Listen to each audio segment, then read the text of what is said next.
And then I'm going to share it on Facebook, and then maybe, let me see.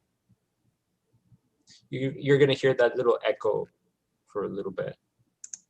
And then I'm going to share it on Facebook, and then maybe, let's see. You're going to hear that little echo for a little bit. And then I'm going to share it on Facebook, and then maybe, let's see. You're going to hear that little echo for a little bit.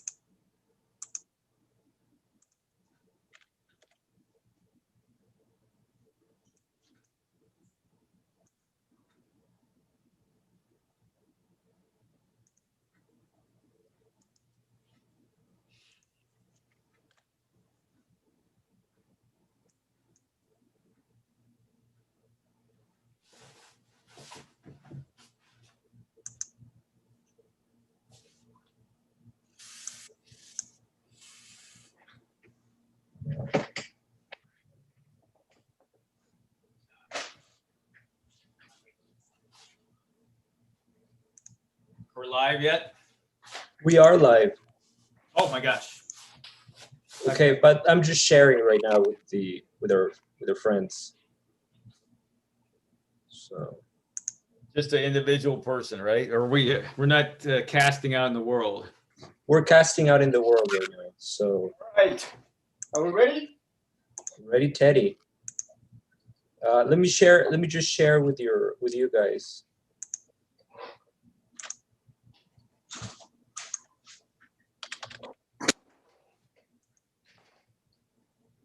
I'm admiring one Okay. ceiling. All right. Sorry, guys. Right, I'm just sharing right now really quickly with you guys. Oops. Hold on a sec. It's a bit cold here. Share to a friend's profile. So I'm sharing on your profile. I hope that's okay. If you guys don't want it on your profile, then you can just take it out. But I'm just going to share it right now. Grady. Here we go. Okay, so it's been shared. Okay. Grady, So Grady, I got your voicemail. Sorry, I always have my phone off, but thanks for that really pleasant voicemail. You're very welcome. And I'm just so happy inside to know that it arrived at you. That was so, and here we are today I'm together. excited to chat with you about all the books. today we're going to call it the Great Book Exchange. So I want to welcome Juan David, I want to welcome Graydon, and I welcome all of our listeners and viewers and scores of fans who are watching us and taking notes as we talk about literature. Today we're not going to talk about one particular story. We decided to do like a book exchange. So like we decided to come up with like 15 books that we have enjoyed recently. Mm-hmm. Recently is an open thing, but that we've thought about recently or that we've enjoyed in the last couple of years or so. And so each one of us has come up with a list of 15 books, and we are going to talk about those books and try to convince each other to read those books. And also we are going to try to see if we have any overlapping books, okay? Because maybe we do have overlapping books or authors. And lastly, at the end of today, we are going to decide perhaps on a few books that we want to tackle together as a group, okay? I was thinking of we were going to change the name of our group to the Library of Borges, but I think Book Talk is catching on, so I don't know. I think we're stuck with Book Talk. To quote the story that we will be speaking about in the next Book Talk, when you begin, you're always beginning. And by gosh, we got Book Talk. I guess we're going to make it stick. There you go. So it's very simple, straightforward. Yeah. There it is. Maybe it can evolve into something later on, but for now. Exactly. We can talk about other things besides books. Yeah. Or some of the books that we are talking about have movies as well, So it would be interesting to talk about a movie that was made from a book. Yeah, and when the movie in our mind is made by books too, I was thinking like, what's the relationship when we read about something like the moonlight and shadows in Borges, and suddenly they become. I live it in life, or I reread it in another author from the 19th century, and Right. where does this generation of image and story and poetry, where does it? It's endless. It's endless. It's a helix. Yeah, I feel kind of sad that we're letting go of Sir Arthur Conan Doyle, who was our, like, You know, our and what do you call it? Our baptism. Parte Aguas, it's he was a I, wonderful launch, and I think the pull of Arthur Conan Doyle is going to come. It will return. We will return. you know, I today actually I was just revisiting my library, and I found a book of about Sherlock Holmes, you know, and about all his techniques. You know, let me bring it to you in a second. You know,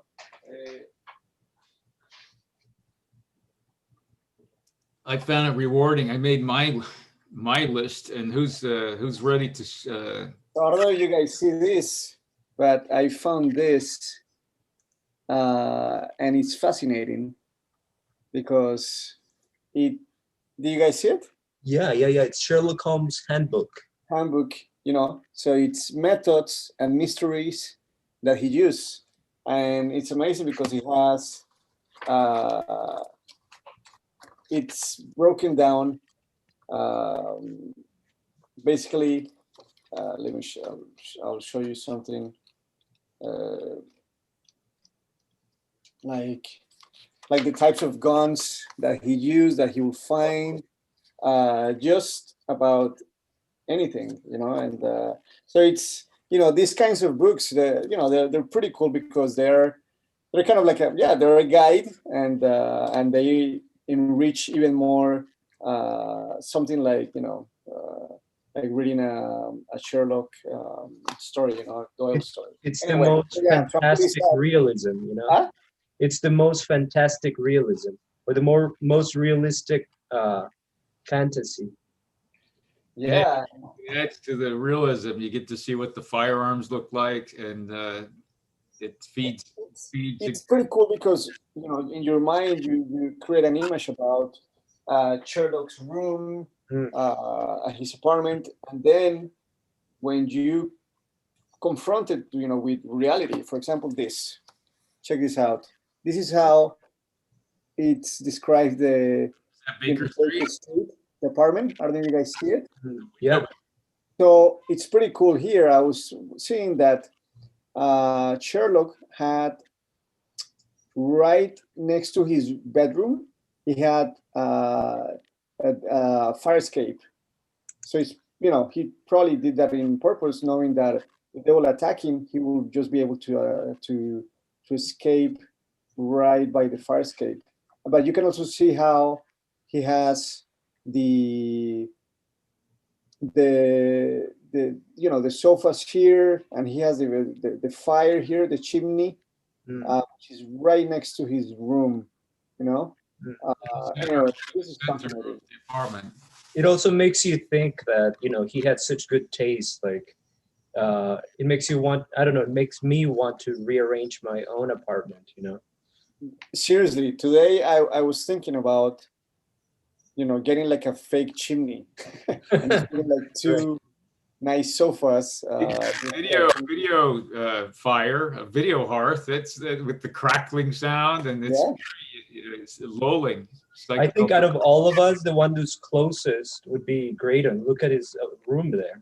In some funny way, I do feel that it's got the kind of the disarray, the ordered disarray that probably is Sherlock Holmes' lair, and what this place doesn't have, because another person, I respect the other person in his house, so it is not laden by the smell of tobacco smoke. And I think because I on that account, I prefer to go outside, even in my own house.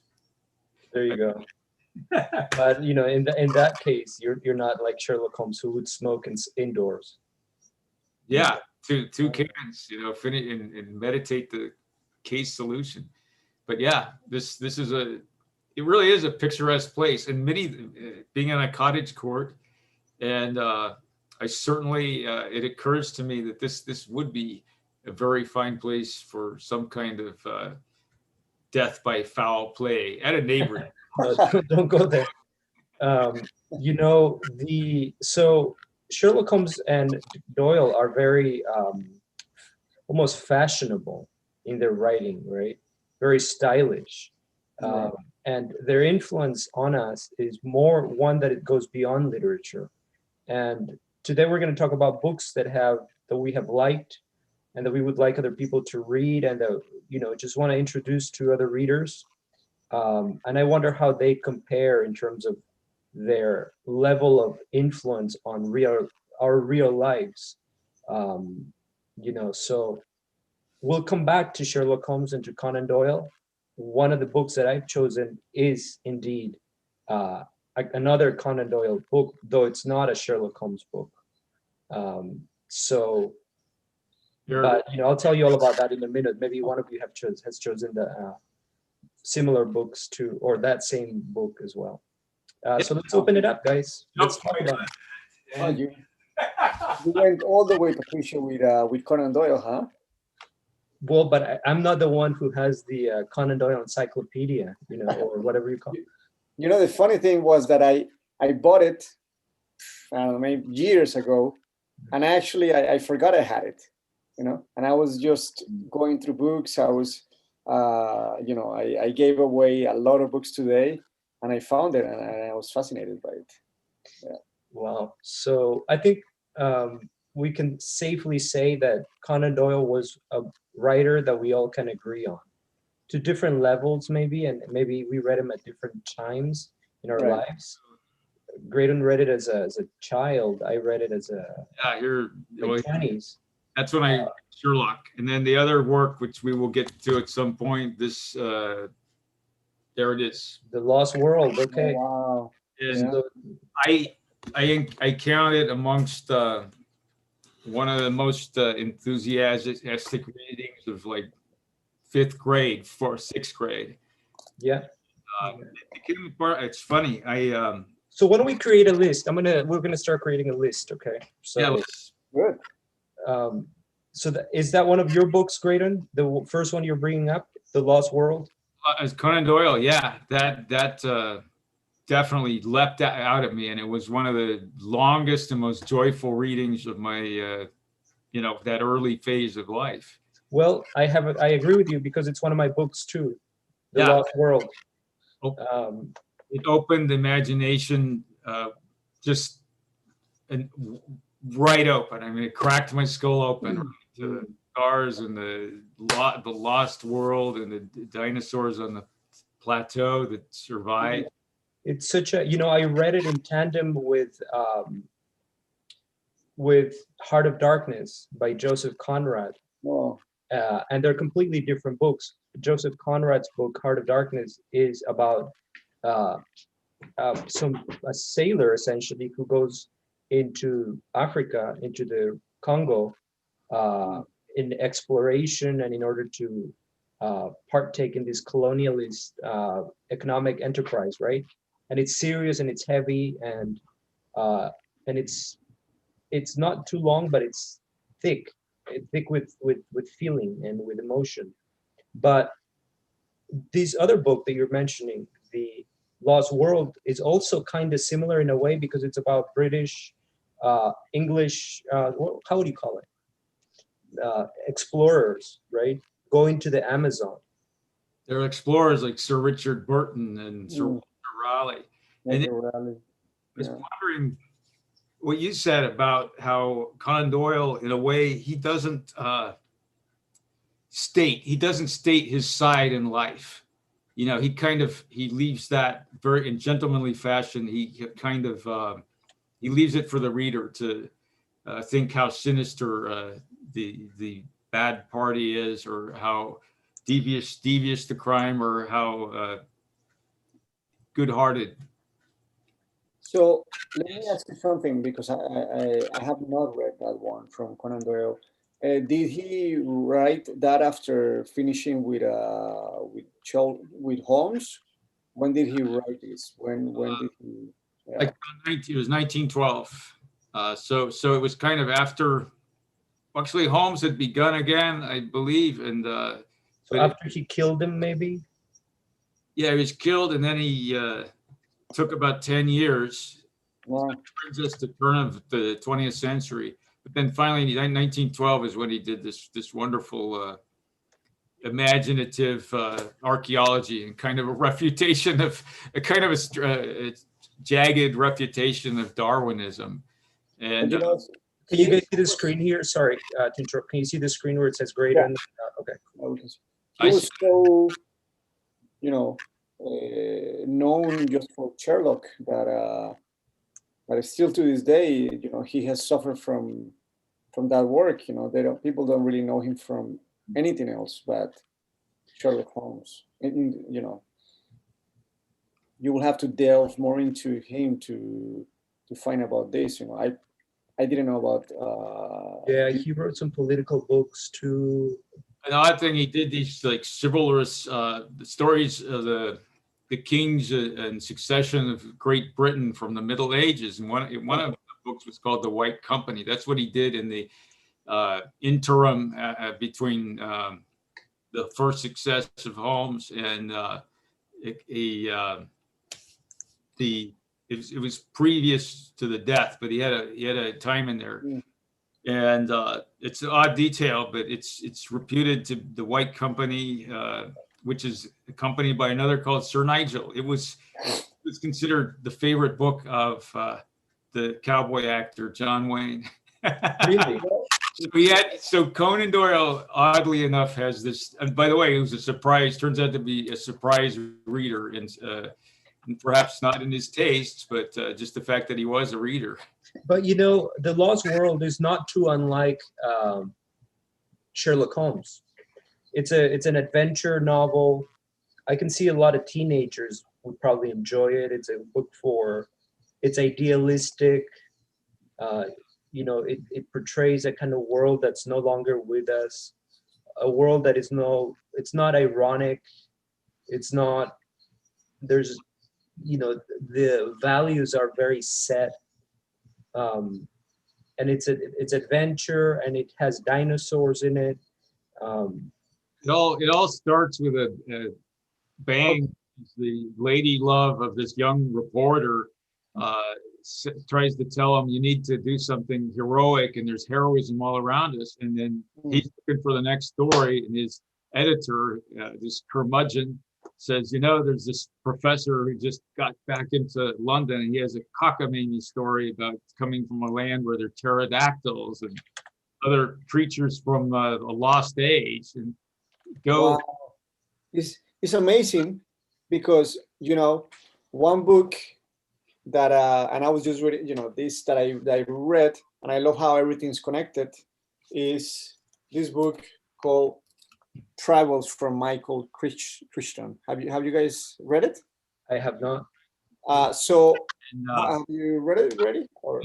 Another instance, we keep coming up with doctors, novelists. Yeah, it's amazing because Mikhael Crichton, he was a doctor at Harvard, and then he, after finishing at Harvard, and then he became a doctor for a while.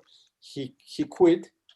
But interestingly enough, he was also very mystical, and he went in one of his trips, he went to the Spiritual Association of Great Britain, and he talks about here how when I'll read it here. When coming into the door, you pass the chair of Sir Arthur Conan Doyle, the association's most famous and influential member. That chair was always a sobering reminder to me. Anyone with a scientific background who becomes interested in metaphysical things must find the example of Doyle disturbing. I'm just going to read one more. So basically, the interesting thing is that Crichton, he wrote The Lost World too. He wrote he wrote Jurassic Park. Mark, yeah. Essentially, You know? Jurassic Park was based on Doyle through Crichton. That's so interesting? And yeah, and they are so similar. These two guys were doctors, writers. They were so prolific, and they had this fascination for dinosaurs. And correct me if I'm wrong, but I think the main character of Conan Doyle's The Lost World, one of the main characters, the captain. What's the name of the captain? Grady. What's the name of the captain? In the Lost Challenger. Oh, Professor Challenger. Professor Challenger. Yeah, he comes up in different books, and he might come up also in Crichton's book. I'm not sure, but I'm gonna check. Yeah, I haven't read Jurassic Park. I read a while back one called Rising Sun, but not Jurassic Park. But it's. I'm just gonna do a quick Wikipedia. Sorry, go ahead. Yeah. Very enthused about his new character, Professor Challenger, and I feel like him being like this science who was totally thought of as he got back to London and they think he's a loony. I mean, what a setup. Wow. Oh, so here you go, guys. Let me show you on Wikipedia really quickly. Professor Challenger, and in a way we can't get away from Conan Doyle, right?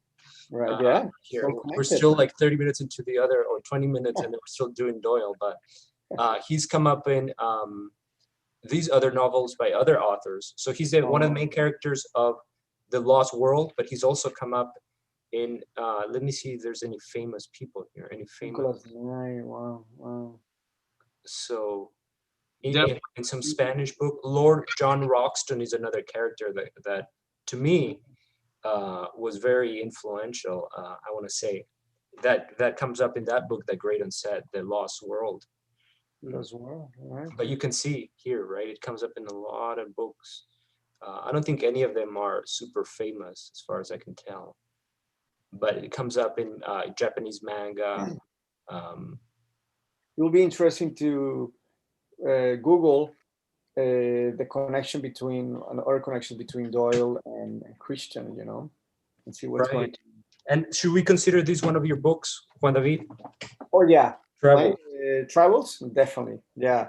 Okay, so we'll have you summarize it in a minute, but let me just say that the one from The Lost World, 1912, you have Challenger coming up in 3 of Doyle's books: The Lost World, The Poison Belt, and The Land of Mist, and in some short stories as well. So I'm a huge fan of Professor Challenger, who is kind of like this short, bearded, kind of cocky figure, right?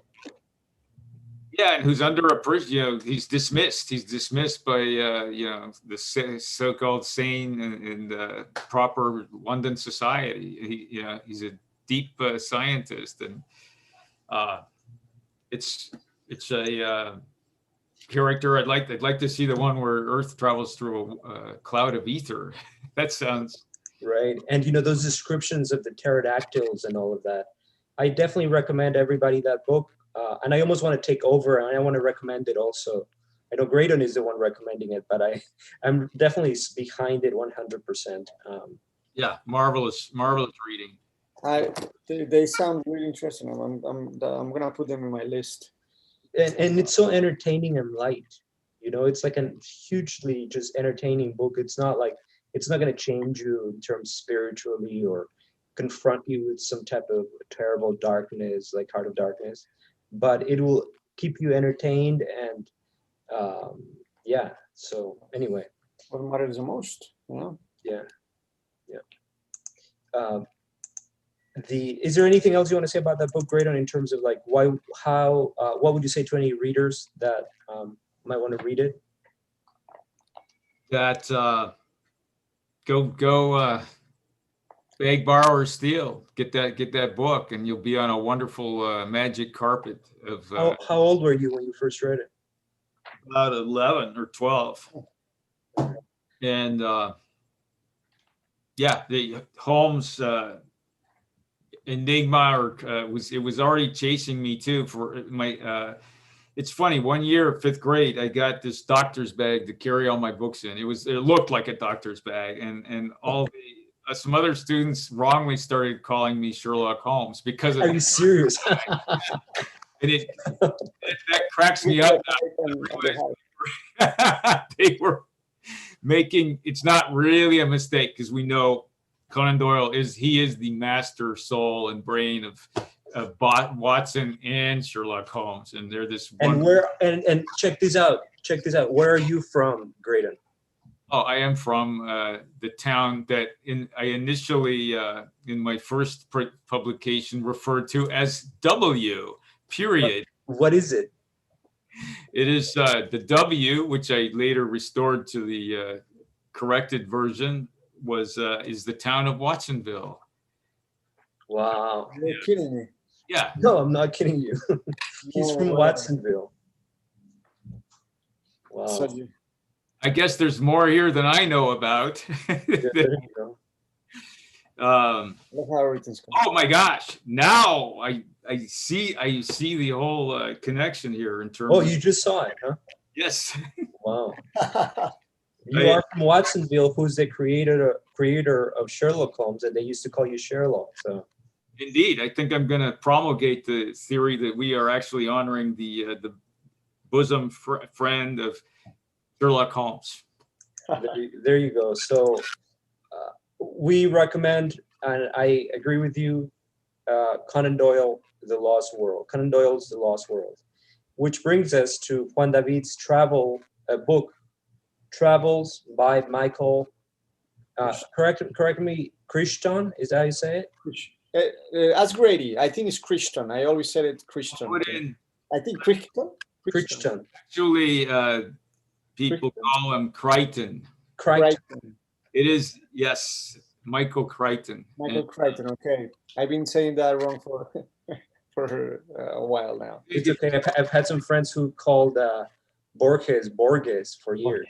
Borges. You know. That could sound strange in Spanish. I think it's a name to like puncture a charming alternate pronunciation and a curse on certain English letter combinations, I would say. Right.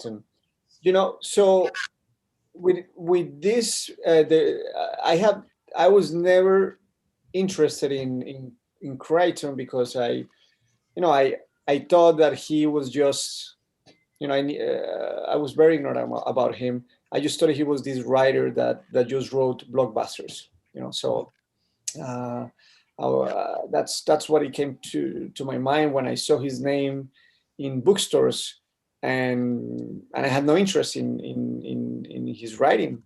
But with the new novel I've been working on for a while, I was very interested. I became very interested, and I've been doing a lot of research in astral traveling, and basically in the science of dreams, of lucid dreaming, and of the mystical. Mm-hmm. And in my research, I found that Crichton, he had a lot of these experiences, and he had a whole book that basically was based on his life, but more than anything on his also on his mystical experiences, So I found this guy. He was extremely interesting. I just, this shows how little we know and when we make assumptions. And this guy, he died, I think, about 10 years ago. He was 6'2", 6'3", extremely tall guy, like 6'4". He was just extremely, extremely tall. And he talks about how he suffered a lot because of his height. He will just, the same way short, skinny, fat people will get bullied, he will also get bullied for being tall, extremely tall. He was just tall and lanky. Anyway, so brilliant guy from younger age, from when he was pretty young. he didn't know much about what to do. He wanted to write, but he was insecure. So he ended up going to Harvard Medical School. He talks about how being at Harvard, he was terrified of bodies, and now he was going to be a doctor. So one of the first things he had to do, he had to basically dissect a skull of a lady, cut the head in half, and he was just losing his mind, just with blood and all the bloody things that you have to do as a doctor. No, so even before finishing school, he was already thinking about quitting. He wanted to write, and the beauty of this book is that he talks about this passion for writing, how it started even before that. Even when he was young, he would travel with his family, and he will always write. So one of the reasons he wanted to quit school, medical school, and not become a doctor is because then he became a psychiatrist, is because he felt that he was exploiting the history of his patients into his writing. Because even when he was at school, he was already writing. So just after being a psychiatrist for a few years, he quit, went to Hollywood, and basically start, writing a lot of books that they did really well and that they were made into films. And then very early on, he became a Hollywood prize market. Very early on, everybody wanted to make a movie about a Michael Crichton book, or even a screenplay that he would write, adaptation, and then he ended up, that I didn't know, directing films himself. So let me just ask you, this book, the Travels, is it an autobiography? Is it a book of travel essays? It is an autobiography, So basically, it's stories about his life, anecdotes, but a lot of them, they have to do with mystical aspects, Okay. So anyway, now that he became very powerful, he started to really experiment with the mystical, just going to have experience with the occult, but also he started to, he had this, he really liked to do very risky experiences. So he will always put himself on the edge in between life and death, so he talks about this, and it's fascinating how he will go, dive into the most dangerous places. He will go sky, flying. He will just do whatever you thought it would be extremely dangerous. He will go and do it.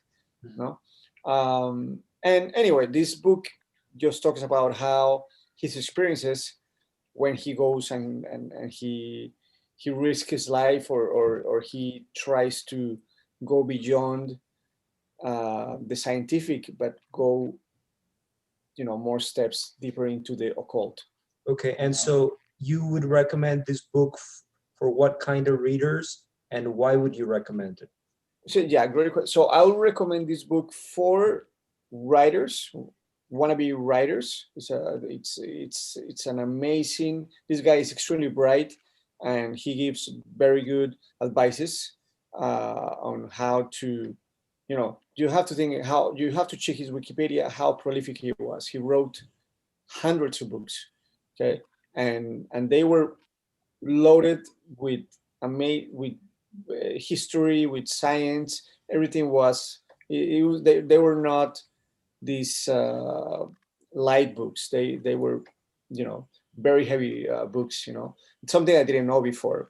Anyway, so writers, and also anybody that is interested in exploring their mystical beings, and just finding what's beyond reality. No. So maybe it would be recommended for Conan Doyle. Yeah, I mean, and it is amazing because how they cross paths with Conan Doyle. You know how these two guys are extremely scientific.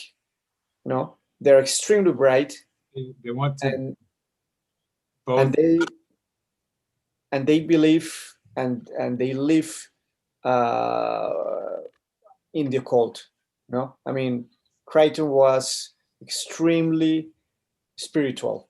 It's amazing, and he made movies that it's almost that they really predicted the future. You know, he made movies about, you know, just about now what is the Me Too. What are some of the movies that he made? Of the movies? Yeah. Actually, Movies he made, well, he worked with Spielberg. He did Jurassic Park. He did another one called Rising Sun. about Japan, right? But Yeah. go so people can see in Wikipedia the books that he wrote. You know, and then His once you show the debut- list, I'll tell you about some of the most important. Yeah. I'll mention his debut book. It was the Andromeda Strain, and I had a high school physics teacher that gave me, lent me a copy of Andromeda Strain once. So I remember devouring that in a couple nights. And he's still around, right? Crichton passed away a few years ago. Mm-hmm. I would say prematurely, but it does sound like Yeah.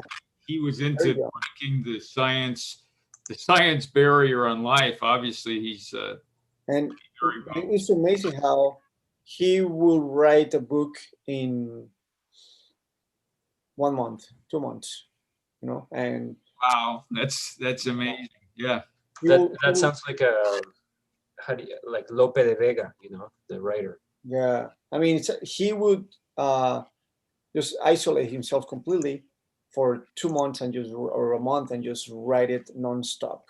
So here we're seeing some of this stuff, right? I mean, now you see Westworld, that now is one of the biggest shows, and it's based on his book. You know, you can see all these books that he wrote. Eaters of the Dead. They're really, they're really connected to 2020, 2021. You know, one of them, you can, if you go back, you can see one of them is Disclosure, Right. and it's With Michael Douglas, right? Have you guys seen that movie? is that one kind of a prefiguring of Me Too?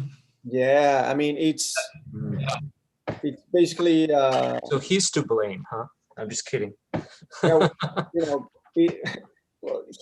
know, he talks about not only in this book, in this film, but many other articles about these changes in society with and all that came now to the Me Too movement and all these different movements, so Yeah, he definitely had his finger on the pulse for our fears, our deepest fears, and just open themes that we're really curious about. He seems to have a popular bent also, right? Popular what? A popular bent, like a ear for the popular, for that. Yeah, I mean, the times, right? It's amazing. I mean, now I don't think you can be in an airport and not find a Michael Crichton book. Right. He's extremely, and and he created a company, a film company. He became extremely powerful, but still he was just so obsessed with the spiritual aspect. I'm just gonna read you one little paragraph, and then I'll let you guys move to the next book. But this is when he decides that he's gonna quit medicine, psychiatry, and become a writer. He was working at a mental hospital, and then he realized that a lot of a lot of the techniques that they were using as psychiatrists, they were just not working. You know, he realized his work was not really helping people the way he thought. You know, almost 10 years passed before I could look back and wonder whether the decision to leave medicine was so difficult, so traumatic, and that I needed the added boost of a serious illness, or at least a possible illness.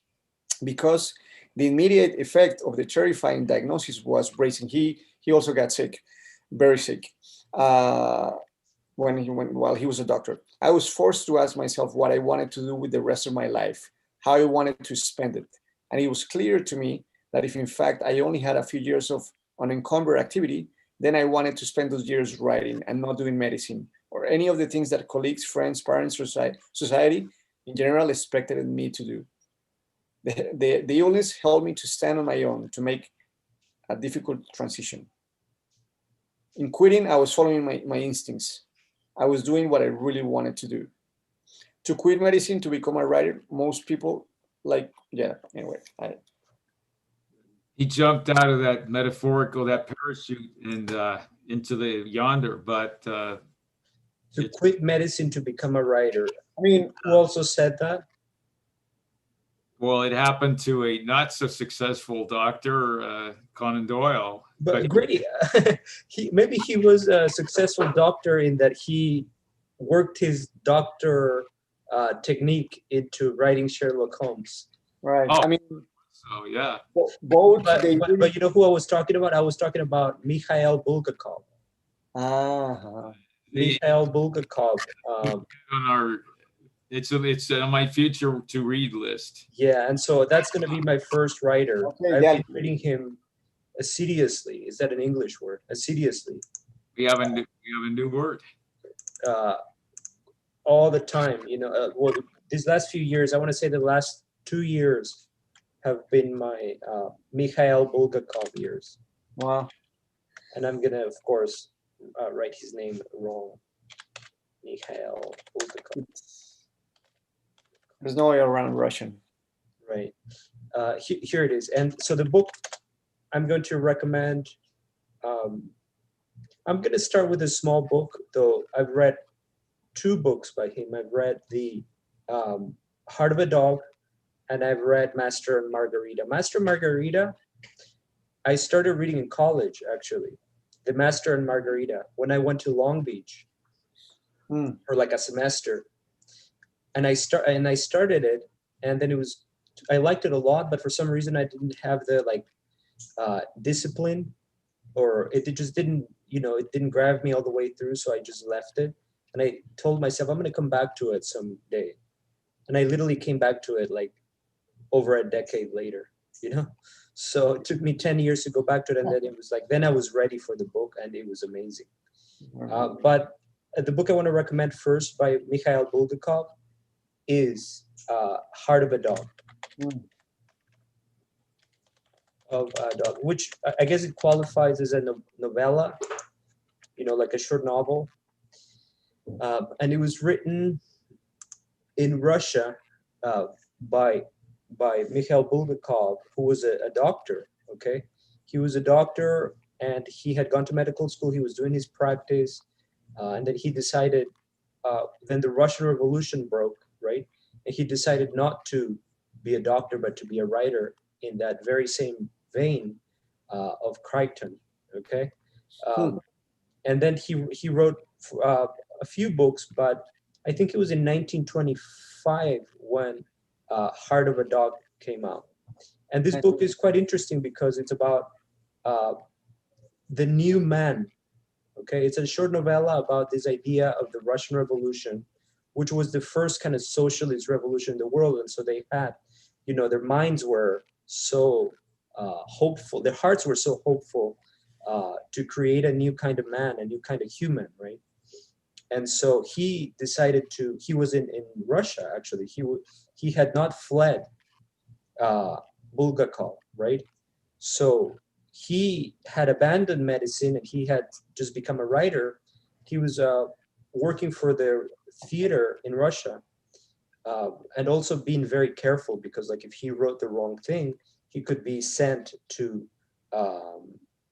to Siberia, where Mhm. Dostoevsky had been sent prior, before the revolution, obviously. So anyway, he wrote this book called Heart of a Dog, which is a funny book. It's about a doctor who is trapped in this, not trapped, but he's in the middle of this new revolution in Russia, right? And he decides that he wants to contribute. He's experimenting, and he decides to fuse a dog and a human, okay, in a kind of Frankenstein way, right? And Like the fly. exactly like that. And he makes a bad decision, a few bad decisions, right?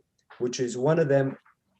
The human that he choose. First of all, the dog that he chooses is like a street dog, right? And the dog, and the story is narrated by the dog, by the way. Okay, so the story is narrated by the dog, and he's like, "Oh, I'm so lucky. I've been picked up by a doctor. He's gonna take me home, and he gets taken home, right? He's almost about to die on the streets, and this doctor picks him up, feeds him, fats him up, sits him at the table. Like everybody thinks he's so kind, and then, he decides to operate. He's got his own operating room in his apartment, and the person he chooses to fuse the dog's brain the dog's brain with would be a man who had just died, and that man was in jail. So he's a criminal. He's a criminal class. Yes. And so this new fusion emerges. Half dog, half man, right? And the worst instincts of both kinds are like just come to the front. And there's a really cool sentence in it that I remember. Is like the worst thing about this dog, Sharik, is that he has a man's heart and the most rottenness of hearts in all of the creation. So when he was a dog, he was kind and well, maybe not so kind, but he wasn't, but he becomes a man. He goes out drinking. He starts spitting on the floor. he starts like, lying. He goes to the bars and lies to a young prostitute, saying that he's like some military guy. And also he manipulates the main guy, the Dr. Philip, who picked him up from the streets. And he says, "I'm going to denounce you to the proletariat and tell them that you're a counter-revolutionary." At that time, being a counter-revolutionary was like an enemy. They would be killed or sent to the gulags or whatever, right? And so, the doctor just has had it with him. And by the end of the book, and I'm just going to say it because, it's like. I want to say something too. I'm trying to solve the mystery ahead of time. Yeah. And tell me, does the investigator, does he suddenly begin to hate his experiment? Exactly. And in very like Golem, like the Golem, like Frankenstein, essentially. So it's in that tradition. Yeah. Why? So why this subject fascinated you so much about this doctor making this experiment and turning both? I think because, what I really liked about it? I liked the fact that it cut against idealism or extreme utopian thinking with like an acid, black Russian sense of humor. And I've seen this in many Russian writers. I've seen it in Dostoevsky and in others. Sure, that they make say they have an idea that they want to argue for, right? They give the character, their smartest character has the opposite idea of what they want to argue for. You know what I mean? Mm-hmm. So it's like, it's like a different tradition when they like make everybody, they're equally in Bulgakov's case, he makes fun of the dog. So the dog is not just like this beautiful creature, right? He's got some bad instincts too. Like he goes after, well, you'll read the book, but he does a lot of things that are questionable. Needless to say, the professor / doctor is there for money, and he wants power, and he's manipulating human life. And, you know, the people who work for him want to up their lives. The person who falls in love, the woman who falls for the dog also wants the dog to protect her. Anyway, he shoots against everybody. And so what impressed me about it was that I felt it was a very, I don't know, a very anti-utopian way of writing that I found very kind of human and sobering, but fun, extremely funny. You know, reminds me of Cervantes in exemplary novels. They're short stories. He has a one short story about these two men that they were converted into dogs, and they just talk about their experiences of being dogs, and you know. Is that called anthropomorphism? You know what I'm talking about? When you get like a human and an animal. Yeah. Right. That's kind of been with humans for a long time, right? This kind of obsession. Connection with animals, like how the horse is almost seen as like this higher form of humanity, right? And dogs are, you know, it's a sin to kill a dog. You know, they're our best friend. When you think of the centaur. Well, you know. I just realized though the perfect example of anthropomorphication is the one and only Mickey Mouse. Mickey Mouse, there you go. Mouse imbued with personality, and he's a good little worker at the mouse factory, and he a wonderful husband to Minnie Mouse. That's anthropomorphosis. Right. You know, but with Mikhail Bulgakov, there's something about him that's very just out there. His imagination is just, he's having fun. You can feel it as he writes. It's very circus-like, theater-like. And they say, you know, from the criticisms that I've read, that the two greatest Russian writers of the 20th century would be Bulgakov and the guy who wrote the man who wrote the Gulag Archipelago. Solzhenitsyn, yeah. Solzhenitsyn, completely different sensibilities. Totally different. One's the prisoner of so-called realism, and the other one, it sounds like an imaginative traveler. Yeah. And, you know, I'll finish with Bulgakov by just saying that he was born in a kind of bourgeois family. His father was a teacher of, I think, theology. Okay. And then he was supposed to join in that tradition, but he got ill. He got sick as the Russian Revolution was taking place. When he woke up, the Tsar had already been overthrown. Okay, so he woke up into like a different world because he had gone to the hospital. You know, so he wakes up from a fever, and the world is changed. And so we read about him going into Moscow, or maybe it was St. Petersburg. I don't remember, but like deciding like, okay, I'm not going to be a writer anymore. I'm not going to be a doctor anymore. I'm going to be a writer. And they call him the blue-eyed albino. And you know, he worked for the Russian theater. He's supposed to have spoken with Stalin once. You know, so he wasn't in with power, but he wasn't all that hated because otherwise it would have killed him. You know. No, you see what a high wire act he was doing there with all the symbolism, you know, the brain being a criminal, and obviously the street dog proletariat canine got a human heart, and it's with a bourgeois doctor, you know. So it was. Yeah, and I can also think of another ending where the dog strikes out against the doctor who meant so well intentioned. Well, do you guys want to hear the ending? I don't. I don't. Yeah, okay. Don't spoil it because you're against that. Okay. And I don't think the readers, the listeners. You know, these novels are classics, but Yeah. I respect that. I respect that, though. I really recommend it. And the last thing I'll say about Bulgakov is that he wrote Master and Margarita. He never finished it. He was working on it on his deathbed. I mean, Wow. it's a finished book, but he never polished it to the degree that I think he wanted to. So there's a little element of unfinished kind of manuscript there. But he didn't see it published, you know? So he only wrote 2 books?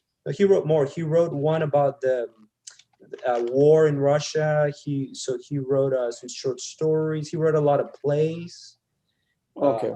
You know, so he's got more than 2, but those 2 are the 2 that I've read. And well, the Master Margarita is the really kind of the masterpiece. But it circulated underground. It circulated underground, and I don't want to give you the wrong number of years, but it literally couldn't get published until, I want to say, the 70s. You know, wow. So he wrote like it literally. I'm gonna look this fact up so I can give you the correct date, but it literally was decades where it circulated, you know, underground, and it was first published in Europe, I think. So that was that kind of sad for Bulgakov. It was loved and shared underground. And they say that the movie is cursed. So, you know, they've been trying to make a movie for years, but the actors always like fall ill, or you know, they lose the film, or you know, so it's quite an interesting thing for the Master Margarita, which is about the devil going into St. Petersburg and causing havoc, causing problems. So it's always that same sensibility of like carnivalesque, you know. So that's that. Okay. Did he have any correspondence with other known Russian writers in particular? I think Chekhov. If no way. But I could be wrong. I could be wrong, but I think they were both doctors, you know. He was. I do know that the thing that I know for sure is that Stalin called him up one day and he talked to him, you know, and so that must have been something, right? That's a story there. Yeah. The blue-eyed albino, Mikhael Bulgakov. It's funny because Crichton was also, if I'm right, he was also a blue-eyed, you know, white guy, you know, not albino, but he also, you know, funny thing is that both of them got sick, you know, and stopped doing medicine. Wow, that's... Sickness is so often, it's a phase of like missing out on historical stuff, and then the fireworks is all over. And I know people have used it to learn how to, you know, read when they were suffering. Like there was a broadcaster in the U.S. He had tuberculosis in youth, and he just read and read and read like crazy. And there's something about when you miss the revolution too. It's almost like those who are absent are it's much more welded to their memory. Maybe it's a combination of regret, guilt. And all of that stuff. I know in my case, the story about the strike. There was, when I was in 6th grade, for example, I truly got sick. I had no idea there was going to be a teacher strike, and all these teachers, you thought, you know, they called and praised my mom. Oh, that was so great. You know, you kept your kid out of school.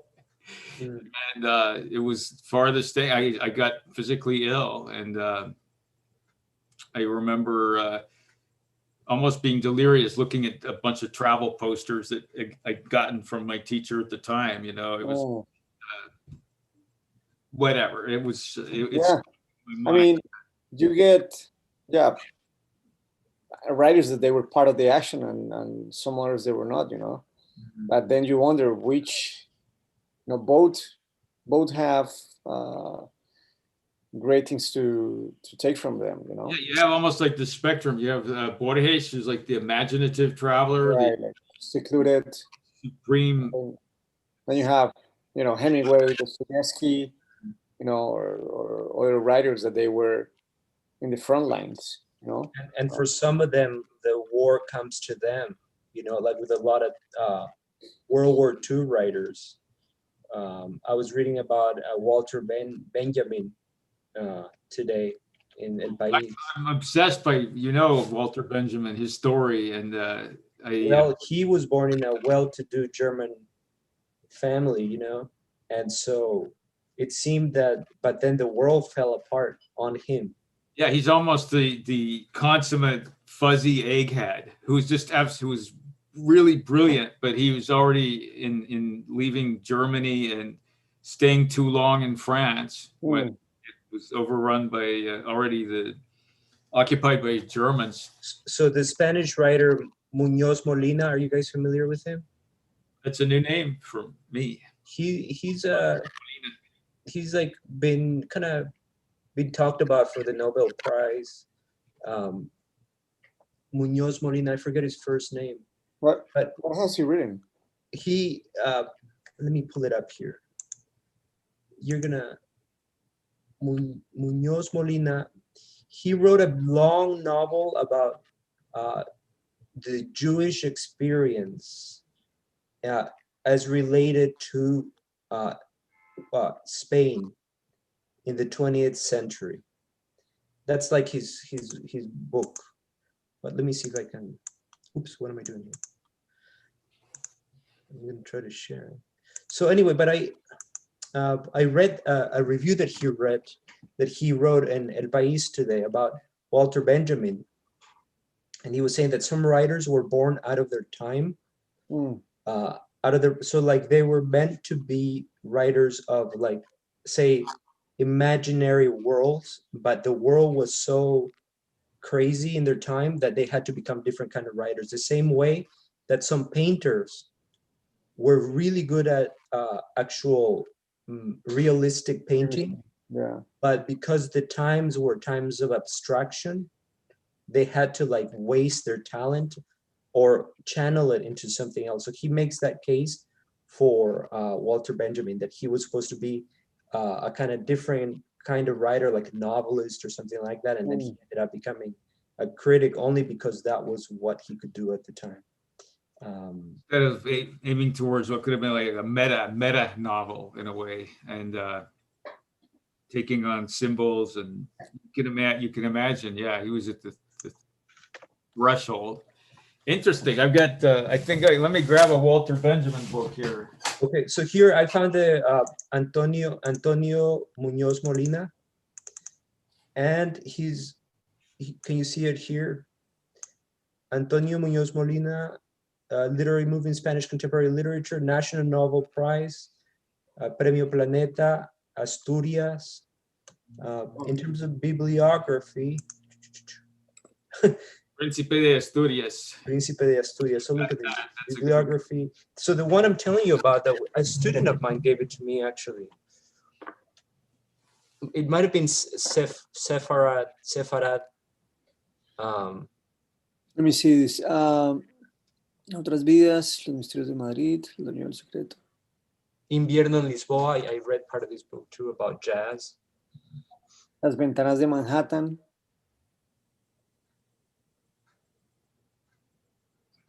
Well, that's a beautiful title, Ventanas de Manhattan.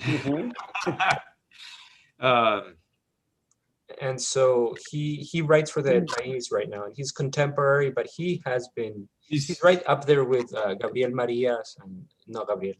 So he's actually Javier Marias. Colaborador in El País. Is that correct? Exactly. Yeah, very good. Well, that's a good reason to. And I was reading this review of Walter Benjamin's book in El País today, and I thought, wow, you rarely get such good reviewers.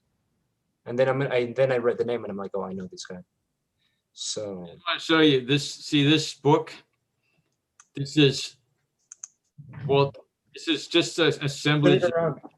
I'm keeping you in suspense. Oh, okay. You're doing it on purpose. What remains of Walter Benjamin's Arcades project, and it comes from his time in Paris, and he takes on this wonderful, to me, it's the precursor of the mall, the shopping mall. But he explores it in thousands of notes. I mean, it was never finished, never assembled, but it's just quite amazing. In fact, I'll randomly choose something. And well, he take quotes too from other people. And here's one: on the divine forebears of the charlatan. The various divine ancestors had by now, at the end of the 18th century, revealed not only prescriptions for elixirs of life, but also methods of dyeing, indications for spinning silk, and secrets of firing clay. The industry was mythologized. And from Greta de Francesco, Die Macht des Charlatan. The one thing that I've read by him is the work of art in the age of the what is it? The work of art in the age of the photography, or I know it's an essay on art, on contemporary art. The work of art in the age of the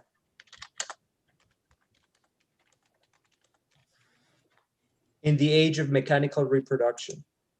Ah, okay. Right, and there he makes the argument that you know, because we can reproduce images so readily, art has lost its aura, you know, because it's not about that anymore. It's about something else.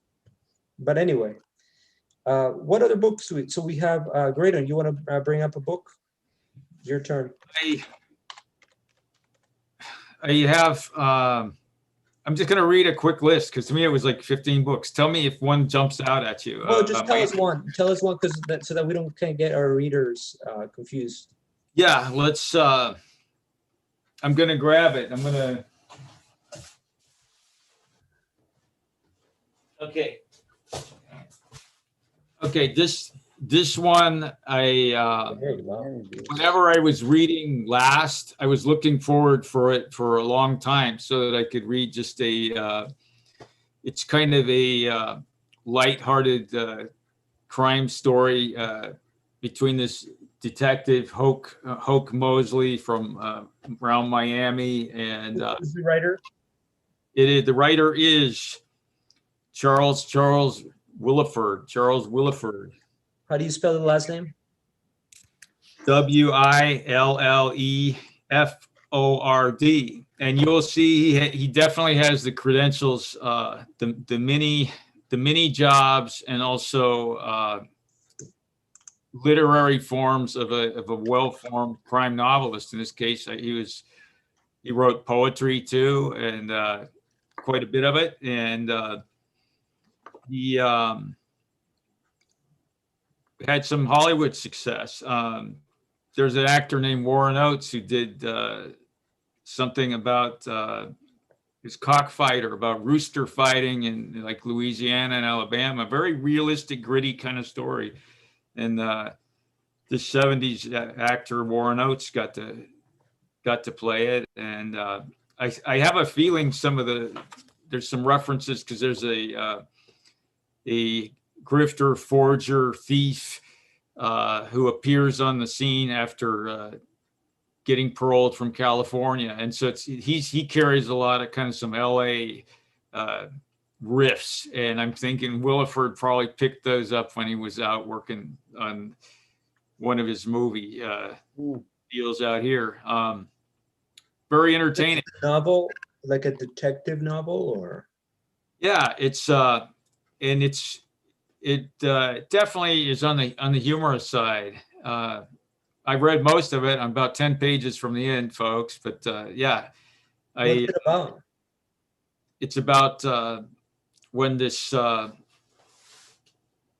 of cartoonish events, but they somehow seem right in place in the Miami that he knows well. And this guy comes with 3 stolen credit cards, and he's ready to hit Miami, and he's got a woman that he knows they're a girlfriend that is actually this. She quickly becomes his girlfriend, and the whole plot is catapulted when this guy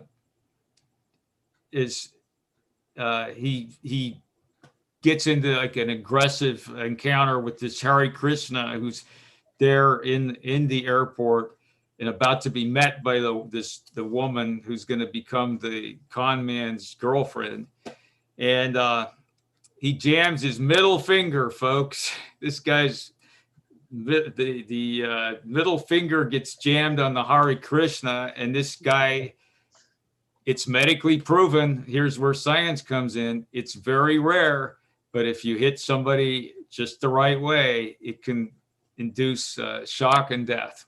Right. And that happened to the Hare Krishna that was off to meet his sister in Miami. And in the meantime, it's a wonderful alternating of third person of this kind of down home detective and the adventures and misadventures of this new girlfriend and the con man from LA. Mm-hmm. And it crisscrosses, and I am entertained. It's interesting. It's humorous, and I realize I'm looking for something tragic and maybe idealistic now in my next reading. What caught your eye about it? That ages ago, a friend of mine gave me this other novel for. It was a great birthday present, and I'll bring it if I got it.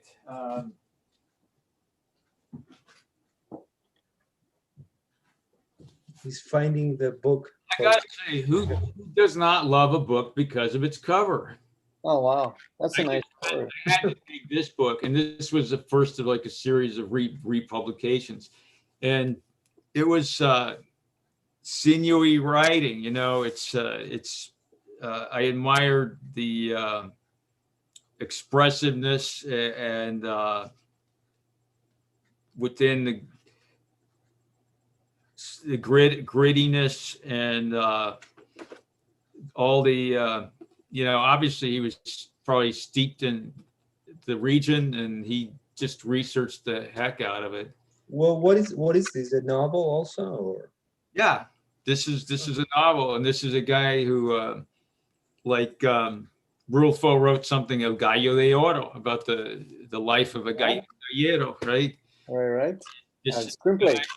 This talks about a time when it was still done in Louisiana and Alabama, Florida, places like that. And so he's a contemporary American writer, right? Yeah, from the 60s through I think he lived through the 80s. Okay. So do you ever see a cockfight in the U.S. in Grady? I haven't seen it, but I'd like to see it. And you're gonna get in trouble now. I don't know what. It reminds me, it was. I don't know who directed. Be careful, you might get canceled, Grady. Might get canceled. Oh, don't worry, I'm not gonna cancel you. There you go. I know it's a solo term by this guy Warren Oates, who was a good actor who worked a lot with Sam Peckinpah, but I do not know who made this and put it on screen. Sam Peckinpah. Wow. Okay. Yeah, definitely. How come you've never heard of this? Have you heard of this writer, Juan? This guy that me neither, actually. So. No, me neither. Before. Miami Blues sounds vaguely familiar.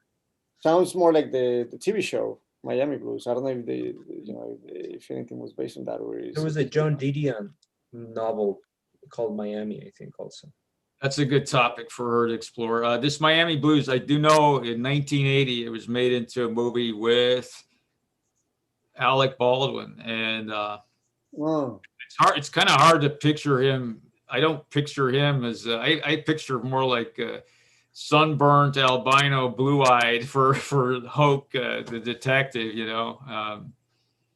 But it's in the vein of so I'd say comic-edged crime book. And like I say, I never heard him until like 10 years ago. I got a book from a friend, and I said, I this what I 10 years later, I'm ready to read another one by the author. 10 what years. contemporary movie would you put there with what do you have? What's the Eddie Murphy detective movie? Hours, Huh? 48 hours. Yeah, with Nick Nolte. Nick Nolte. Called America with Eddie Murphy. Or what is the one with Jackie Chan that he's a detective? I'm thinking about like detective movies that they are You're like. just saying random detective movies from the Yeah, I'm thinking like what is a current comedic detective movie that you could say it's similar in some ways to this book. Oh, I don't have a recent one. There's one I loved from like the 80s, which was Charles Grodin and De Niro, and that's about an accountant who has to accompany a mob guy across country. I think it's called Midnight Run. I loved the hell out of that movie. That was What is the name? Midnight Run, I think. With De Niro. Wow. It was. I think maybe why did I like it? Because you had a couple of actors who, they lived it. The nebbish accountant and this hard-boiled criminal. He's got to get across. What's nebbish again? What is nebbish? Nebbish is Yiddish, and it'll be in the Yiddish dictionary. But I think it's somebody who's meek and mild and fey and retiring, and it says so many more things. And just that's the beauty of a word like nebbish. All right. And the adjective would be nebbishy. And well, maybe Tony Santana could be a contemporary version. Graydon. Tony Santana, the great detective Graydon Miller has created, Mexican-American hunter of crime in LA. Yeah, which brings me to, I keep thinking, he's knocking at the door. He's pecking at the eggshell right now. He's not nebbish at all, nebbish. No, he's not. And he's not his author either. That's the funny thing. I think he's like the absolute ideal of, Badass. he's there you go, badass, quiet man, an old school badass. That's right. And I swear he's maybe he does have a life, part of his own life already. And I would like him to make a cameo in one of my books, actually. So, but we can talk about that later. I wanted to put you on the spot here. I am proud, happy to say that Grady has done a cameo in one of my projects. There you go. As a Texan cowboy. I can just say, yeehaw! There you go. Did you guys cue that in? We had it all prepared with Grady. We didn't tell you. No, it's great. And I'm so happy. I just, give me a ranch and give me a hat and the smell of manure in the air and critters frolicking around the wet hillside as the world is buried in darkness and mist. Hey, we were in the middle of nowhere, huh? I'm there, man. Anytime. Yeah. I thank you so much. I think both of you, because you're bringing up like contemporary stuff. I'm so about the classics. Sometimes it's hard to get out of that. I feel like I got to catch up with like some stuff. But like now, I'll definitely be checking out Miami Blues by Charles Willeford. Yeah, I'm gonna take that also. Out another title too, just to see, because he obviously in like towards the end he got on a real detective kick, because you see just like wow, he has like suddenly like 3 of these series that are being touted on in the back of the paperback, What is that? Yeah, wow. the advertising. So I just, yeah, definitely worth exploring. I mean, this you kind of you say it's a light, fun work, right? Yeah, I mean, it's got action. It's not unserious. It's not tongue in cheek, but it's on the lighter side of hell. Alrighty. Juan David, what do you have for us? Well, now that Grady's talking about detectives, let me bring one that I read.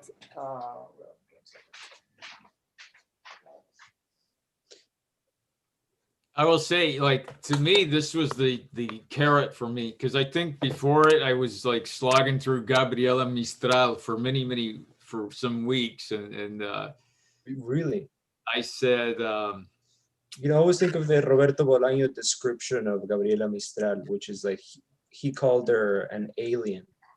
Well, she was just an alien. She wasn't human. Maybe she was, yeah. Interestingly enough, I mean, a lot of reading I've been doing lately is also being nonfiction. Do you want me to stick to fiction? I can tell you about a fiction. Anything that you lately that has influenced you, or that you feel like you want to share with us, or maybe read for our book talk. Okay, yeah. So, well, now that Grady was talking about detectives, I stumbled into this book, and it's pretty cool. Because it's called A Cop Without a Badge. Cop Without a Badge. So this is a pretty interesting book, because it starts with this kid. He's this, an Irish American kid living in New York. One of the reasons I read it was, when I was doing research about just crimes in New York, stuff like that. Sorry, who's the writer, Juan? The writer is Charles Kipps. Charles, how do you spell the last name? Kipps. Okay. S. Okay. Yeah. So this book, also because Grady was discussing about detectives, he when he was an adolescent, he was this guy was he was just a complete mess. He will always be in trouble with the cops. He will steal cars all around New York, Brooklyn and Queens, and he was pretty good at it. He was able to outrun the cops just so many times, and then finally they caught him, and he was sent to prison. He was sent then to a mental hospital, and there came a moment where he had to decide either if he was going to just go really down with his life, or he could, change his way. So he started actually working with the cops, because he knew so much about the underworld and about what was out there. So basically, it's a real story. Yeah, this is real. This guy. He went undercover. Is that what happened? Does he get taken in to become? He became an undercover cop. That's why, but he was not a cop. He couldn't be a cop because he had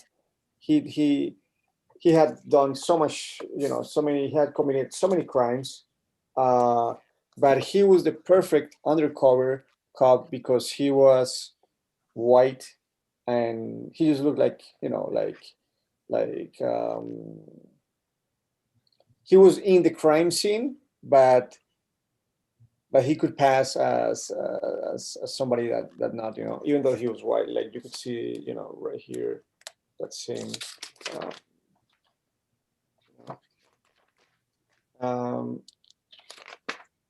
So it's interesting because he just started, and not to mention that he was, you know, all of these movies about races, about stealing cars for you know, the Fast and the Furious, all that. It all started in New York and LA with guys like him stealing and racing cars, you know. And this is a guy that he, you know, he was like one of the top racers. You know, he raced. You know, I mean, I wouldn't be surprised if like the Fast and the Furious and all these movies are inspiring this guy.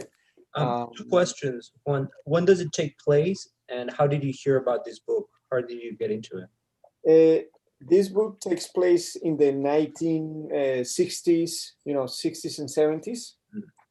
That's when, you know, he started working with the cops.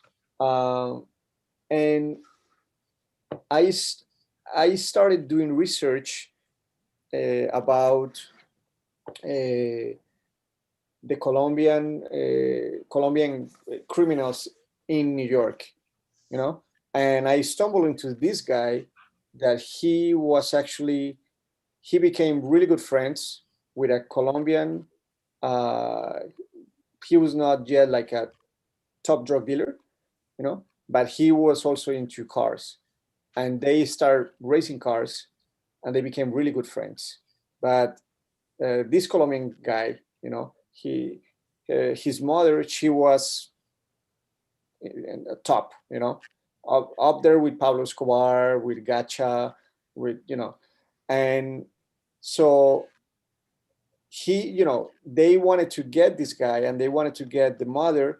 So they knew that the Colombian kid, the Colombian guy, he liked the racing cars.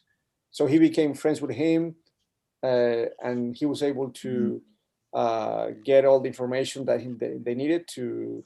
Charles Kipps became friends with the Colombian race No, car. not Charles Kipps. No, the Charles Kipps is the writer. The guy he writes about. Yeah, the guy that he's writing about, he's called Kevin Maher. See? He looks very devout in that picture. Yeah, I mean, you know, but he was a mess. I mean, the thing is, like, you know, we see here this guy that he's working now for the cops, but he's still, you know, racing cars. He's spending all this money. He's getting like divorced every 2-3 years. So he's still, you know, a bit of a mess, and you know, he starts to take control of his life later on. Yeah, but anyway, but the fascinating thing was how he was able to get inside so many different criminal you know, circles, and that nobody had been able to do it. You know, he's the reason that they were able to dismantle a lot of drug cartels. He knew how to talk to criminals and how to pose for as pass. Completely, yeah, and they knew him. You know, he was a criminal. You know, he had been racing cars all around New York. So he knew, you know, he will steal cars. So he knew all the underworld. You know? I don't know if you guys have seen that movie American Made with Tom Cruise. No, I haven't seen that. I really recommend it. What's it called? American Made, I think it's called. Wow. And it's about this guy, this pilot who, American pilot who decides to collaborate with, you know, the Pablo Escobar guys, the Escobar cartel. And he goes down to South America to pick up drugs and brings them up here. Oh, really? But at the same time, he's involved with like the FBI and stuff like that. He works both of them at the same time Yeah. and milks both of them at the same time, you know? This is So, okay. Oh, okay, okay. Actually, yeah, wasn't he a pilot? a That's what, pilot, exactly. yeah, And yeah. it's based on a real story. They shot it in Colombia. Yeah, yeah. He was an American pilot, and he became Columbia got the benefit too. It's a good movie. I recommend the movie too. But it reminds me of the book you're bringing up, except he's not a car driver, he's a pilot. if I recall well, there was actually one of the planes they used in the movie. The pilot crashed in the movie when they were making it. I'm not surprised. It looks really realistic and it's fast paced and Yes. yeah. So Team- what kind of cases did this guy go through? Like what kind of cases did he help solve? This Kevin Mayer, he solved. Sorry, what's the name of the guy again? Kevin, the last name is Maher, Maher. Yeah. Is that how you say it, Graydon? Sounds, yeah, Kevin Mayer sounds right. So we'll look him up. Mayer or Mar? Mar, right? Maybe Mar. I say it Mayer, my way. My way. I mean, he solved so many, man. Check one guy that is called Mad Dog. He was like this hitman that he had killed. He was basically almost a serial killer, and he was able to get him. Yeah, there's which other one? There's I mean, I would say one of the main ones was with the Colombian drug dealers, you know. It sounds like he shares with the Tom Cruise movie, playing all sides, like really not distinguishing sides. It's almost like he's just playing all sides. Is that true of Mayer? Yeah, he was playing both sides, and the drug dealer was called Hector Uribe, you know, and the Hector Comancha, and John Uribe. Yeah, and it's insane because, you know, this guy John Uribe, he became really good friends with Kevin. You know, they're driving cars, they're having fun, they're partying, and then the mother finds out that Kevin, it's an undercover agent, right? Mm-hmm. So they already the FBI, they had already tapped all the lines from the mother, so Kevin can hear when the mother tells John, like his son, "I'm gonna kill your friend because he's a rat," you know, and you can hear the son saying, you know, he's crying because he knows he's gonna kill his friend. But cold-blooded woman just says, "I'm gonna kill this guy right now," just like that, you know. So it has a lot of just very tense moments.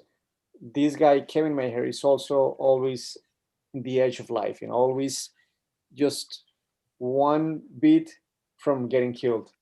So it's a very intense read, you know, like you don't stop in any moment, you know, it's taking you from scene to scene, of this guy trying to, you know, escape from that. Yeah. So yeah, really. So it looks I'm curious now. Yeah. It's pretty awesome. And our list is taking a very criminal kind of road, right? We're bringing up a lot of criminals. I guess it's my turn now, right? Yeah. All right. So I have a few here. Let me see what I'm going to bring up here. Okay, here's the book. We're doing a lot of contemporary stuff, so I'm going to bring up a book that is by a contemporary writer, and his name is Maajid Nawaz. Have you guys heard of him? Maajid Nawaz. Oh. So here we go. I'm going to write it down here. It's called Radical by Maajid Nawaz. And I'm going to look up his name again because my spelling is not that great here for Maajid Nawaz. And so this book, I saw Maajid Nawaz at the Bill Maher show. You know what I'm talking about? The TV guy, right? Bill Maher. Oh, Bill. Yeah. He had an interview there. Exactly. Is he a comedian? Pardon? Is he a comedian too? No, he's from London by way of Pakistan. So not by way of. His parents are from Pakistan. He was born in London, and he's a kind of like a cultural writer. And so he came into the Bill Maher show, and was interviewed because he had just kind of gotten in trouble with the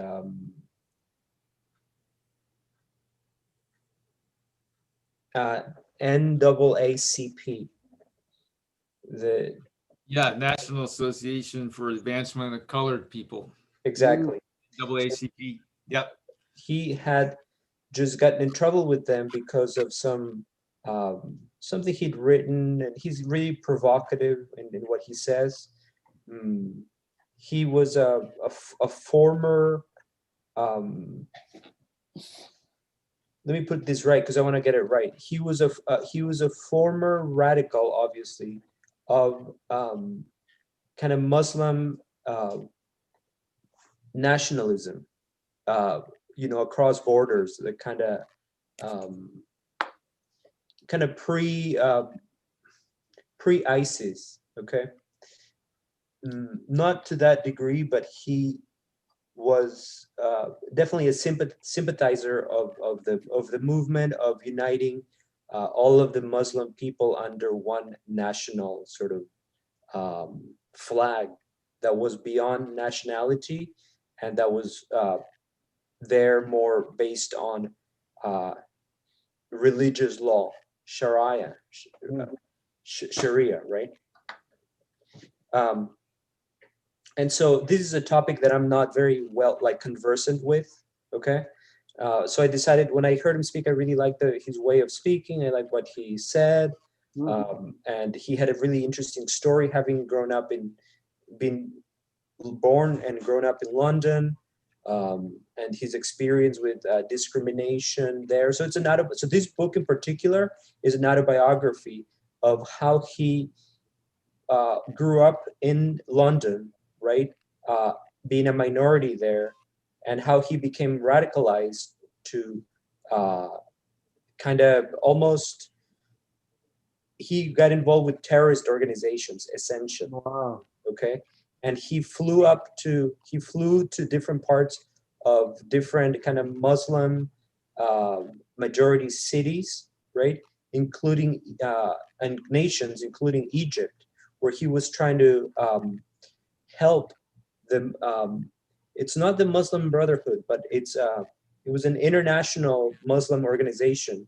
Okay, I forget the name exactly, but he was trying to help people become involved with them so that they would become warriors against the English democracy in other nations. Okay, and also radical kind of youth that is of Muslim descent in Europe, that was left on the outskirts without being discriminated against, or not really being able to melt in with society, or get really kind of become part of their societies in Europe. So he was an agent who flew all around Europe, okay, and other parts of the kind of periphery of Europe, collecting or signing up people to be part of the quasi-terrorist organization.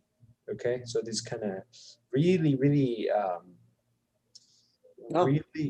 dangerous stuff, right? He tells it himself. Okay, that's an amazing insight. But this biography is of how he grew up in like London, and how he felt like he was not part of the society there, and he felt kind of displaced. He got into hip hop music like Tupac and like this kind of gangster rap. And also he got into this rediscovering his parents were rather like non-radical, okay, secular, but he became really religiously radicalized. And so, you know, this tells his whole story of from being a child of immigrants to becoming extremely radicalized, working for like a kind of post-national organization, helping people join with the goal of overthrowing, of kind of forming a kind of a caliphate, okay? And so, you know, all this language was new for me because I'm not like really, being from California and Ecuador, I don't really know this whole world that well, you know, but I knew of like the political influence and struggles and all that. So reading about him really was interesting, and he has a good voice. He's non-compromised, not scared of making statements that could get him in trouble. Okay. And he's a anyway, he came around in his sort of life, well, in his life, from becoming radicalized to seeing the troubles with that kind of lifestyle, obviously, and he became more of a proponent of a more secular way of life, and also a proponent of free speech, okay? And that really kind of has gotten him in trouble with the new, you know, the new world that is a little bit, that is very much that is afraid of hearing ideas such as his that are not kind of politically correct, okay? And he's not a bigot, he's the opposite. He's like a really, he's open-minded, and he's got some opinions. I don't agree with everything he says, obviously, but the interesting thing about this autobiography called Radical is his personal voyage from being a boy in London to becoming a radical, a religious radical, who spent, I don't know how long, but I want to say spent a long time in jail in Egypt. He was almost murdered there. And tells you crazy stories, to becoming a kind of new secularist of anti pro free speech guy. So anyway, I really recommend his bio. And he's talked to you know, Jordan Peterson. He's been linked to that kind of to that side, okay? But he's beyond that, because he's kind of post-national, I want to say. And you know, being like, I guess I'll finish by saying this, that being like being a Hispanic immigrant here in California, I find that the people of different ethnicities, you know, non-white ethnicities growing up in England, I find a kind of parallel there, right? Because do you know or have an approximate of the percentage of you know, descendants from Pakistan or India? It's pretty high in London, right? It's been so when he was growing up, when Maajid Nawaz was growing up, it wasn't what it is today. So, you know, he grew up amongst white English people, and now the percentage of people of India, Pakistan, and other nations, and some African nations too, and other nations, non-European, and also a lot of Muslim populations have become a much larger percentage. Yeah, because I heard the in the same way that Hispanic Americans have become such a large percentage of people in, say, California, right? You know, something I was struck by is the mention of a vegetarian restaurant in one of the Conan Doyle stories, and that immediately brought to me the image of an Indian student who came to study law in London, and his name was Mahatma Gandhi. And he, of course, he frequented vegetarian restaurants, and there was a vegetarian movement, even in the heart of bloodthirsty empire and meat lovers. There was a movement amongst the British, and I immediately think, I wonder what his experience was there at that time. At first, he felt kind of discriminated against a lot, but you know, with education of the people who discriminated against, and his own education, he seemed to come at the end of the book. He comes really close to feeling at home in England. So he puts his finger on this very, to use Graydon's words, very neuralgic. Is that the word that you used for Luis Miguel? Remember? I'll take it. Neuralgic or what? Neurotic. Neurotic, and very red hot, hot button issue of the change of identity in like big Western cities, right? From mostly native in English, native English, to like mostly, you know, children of immigrants and such, you know. And I feel like we are living through that here too. So anyway, it was just kind of fascinating to read. You know, education and learning becomes the real solvent for these clashes, these great cultural, racial clashes. And it goes hand in hand with my notion of free speech, because I always say I am for free and stupid speech. And that proviso, the stupid part of it, that's if you don't have a test, if you're so jittery about expressing yourself. And I think that certainly the Anglo-Londoners, or the Anglos of the American West, even, they are so bounded by kind of this ring of fear of saying. Once I was just talking about ascetic Jews, for instance, in a Mexican restaurant, no less, in Watsonville. My mom says, "Shush," you know. She was scared of what I use a word like ascetic, and she thought it was gonna be controversial. And I find that, and that's political correctness. But you know, in Maajid Nawaz's case, the interesting thing is that he very much in the Bulgakov vein, and now this probably says more about me, the kind of writers I like. In a Bulgakov vein, he goes against everybody, in the sense of like he goes against the Anglo political correctness and discrimination against him, but he also talks against like radicalism in his own culture. Yeah, which is what got him in trouble with the organization, the NAACP here in the United States. You know, so in other words, he's that very rough kind of character that really takes no shit from anybody. You know? Everybody. Yeah, it's pretty. Scattergun perception, you can definitely approximate truth. And he does it in a very well-spoken way that is English in that tradition, but also cosmopolitan in the Mahatma Gandhi tradition, also cosmopolitanism, you know, which is cool. So anyway, I really recommend this book, guys. And I'm listening. Well, I'm not reading it. I'm listening to the audiobook, but I hope that qualifies. Yeah. Okay. Most certainly does. And so, should we?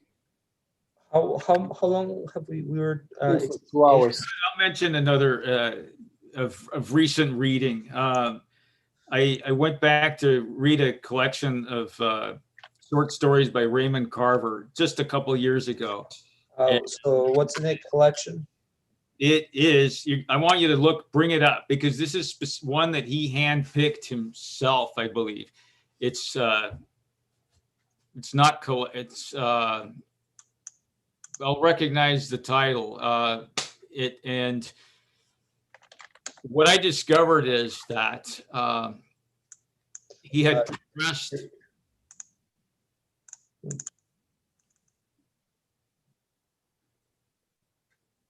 Can we see the titles here?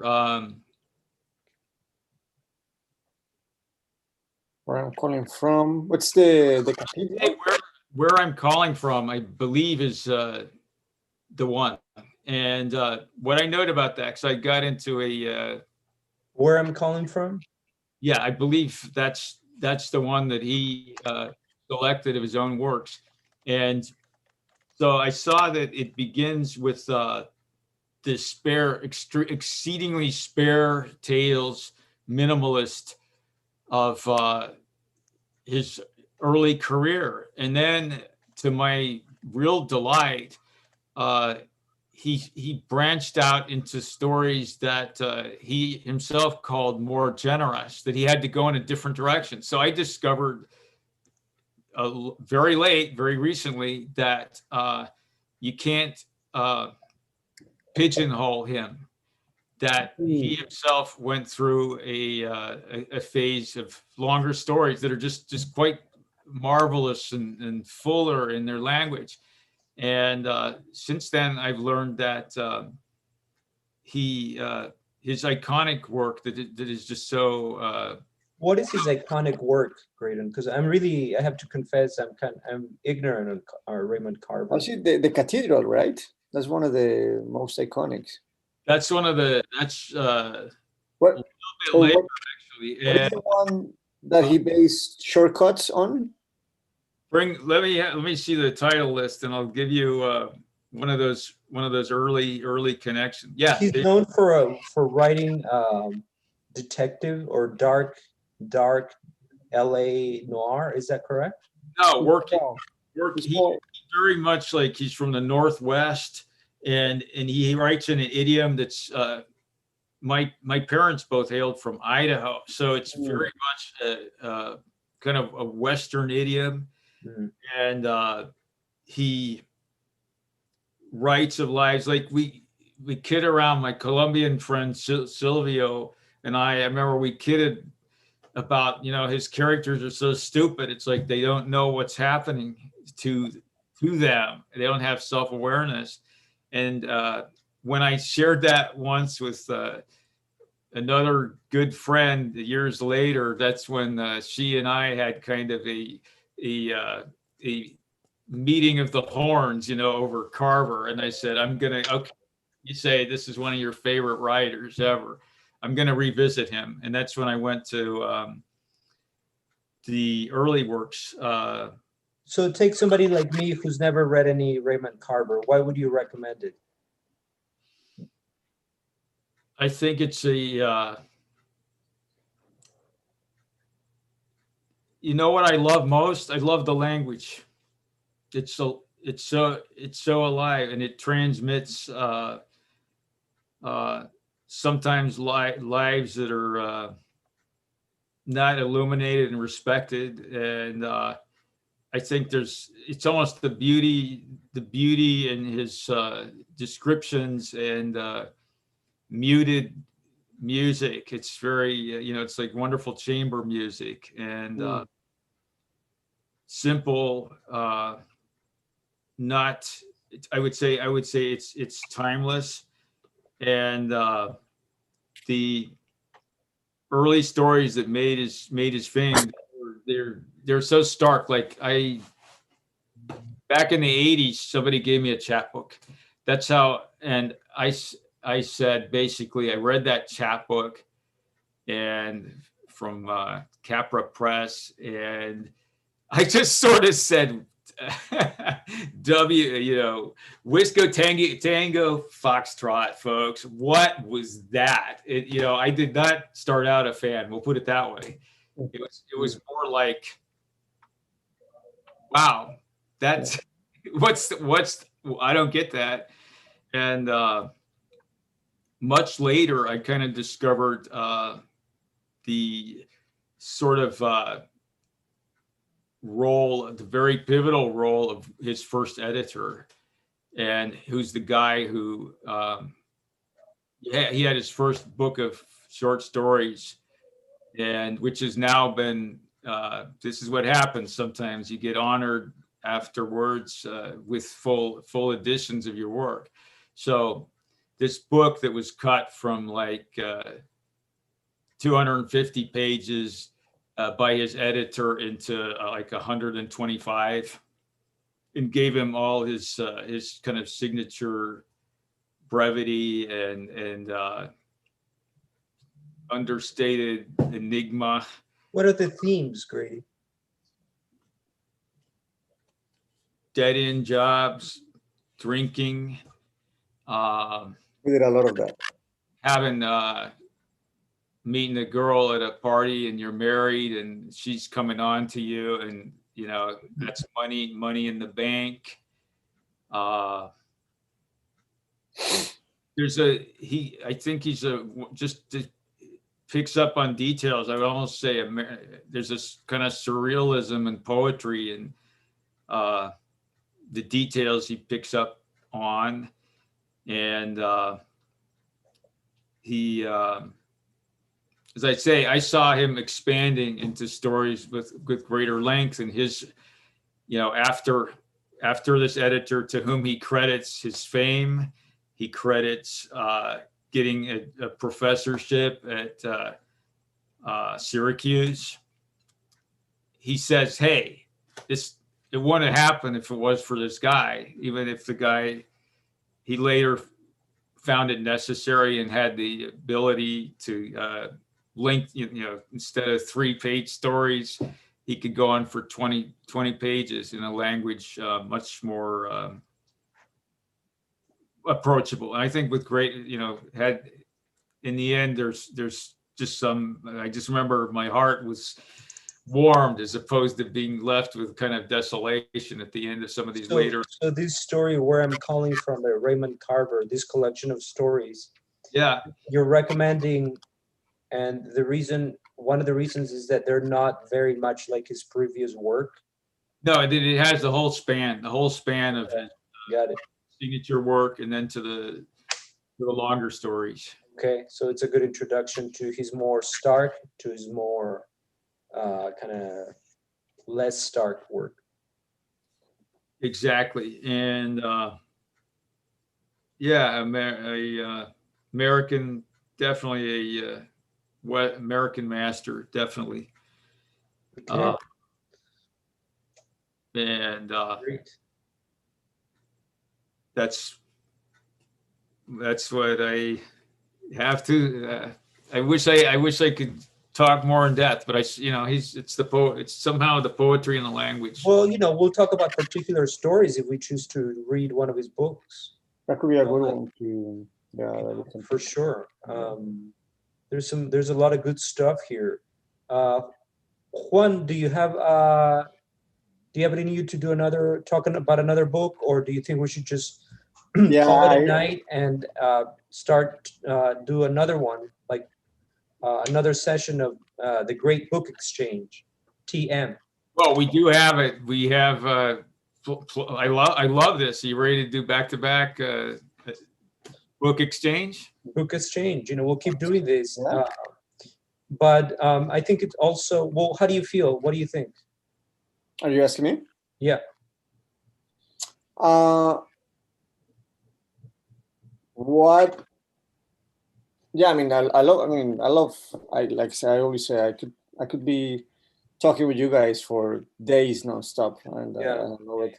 But what I'm saying is, do you have energy to talk about another book, or should we just call it? For right now, yeah, I gotta go. Yeah. Otherwise, I'm gonna get in trouble. It's later in New York. It's like 11, right? And yeah. So, all right. So we'll do the book talk, the Great Book Exchange again. In terms of next week, we're gonna do the short story. Yes. The Body Snatcher by Robert Louis Stevenson. Perfect. Okay. Very much looking forward to that, and we're going to be really warmed up by then. And exactly. I went for the I read it quickly before, and now I went for the audio. I love the meeting of the words in the ear. You know, oh my gosh, That's a good idea. Reading it first and then getting the audiobook. And also, there's a movie. There's like a 1930s black and white movie with Bela Lugosi. So I recommend that. Boris Karloff. So it's going to be good. Frankenstein and Dracula, the originals from Universal Studios, they meet up in his 40s. All right, and we know that Conan Doyle and Stevenson probably knew each other, right? Definitely, because Stevenson wrote from Samoa saying, "Hey, that detective character looks an awful lot like our Professor Bell." There you go. He was a doctor too. Stevenson. Wow. Same medical school from Edinburgh. He was always looking for scientific rigor. That's what he imparted to his medical student, Conan Doyle. Okay, so we're slowly going to move out of that part of the world and into other lands, but we're still, for now, we're staying in Edinburgh. Well, and then wherever Stevenson went, right?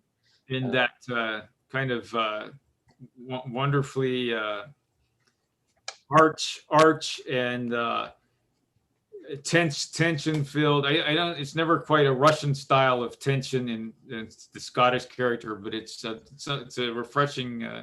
They're very pithy about their sufferings, but they have them indeed, as we will discover. His style is so different from Conan Doyle.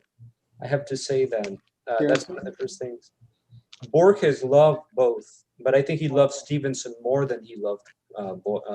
Yeah, you know what? I'm going to say in his wonderful jewel-like phrases that are just so filigreed, by adjectival embellishment. And also, I think he was an all-round literary man more than Conan Doyle. Conan Doyle was a fiction writer.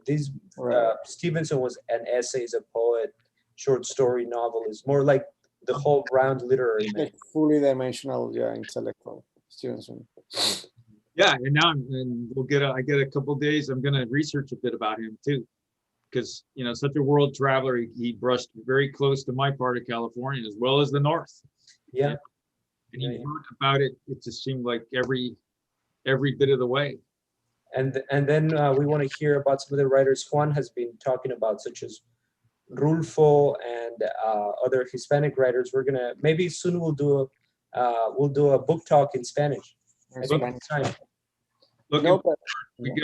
got one other viewer in Brooklyn, folks, and she's looking forward to Spanish tonight. But don't worry, we're not letting you down. It's coming up. We'll make it soon. Yeah. All right, guys. Thank you very much. Take care of yourself. Thank you.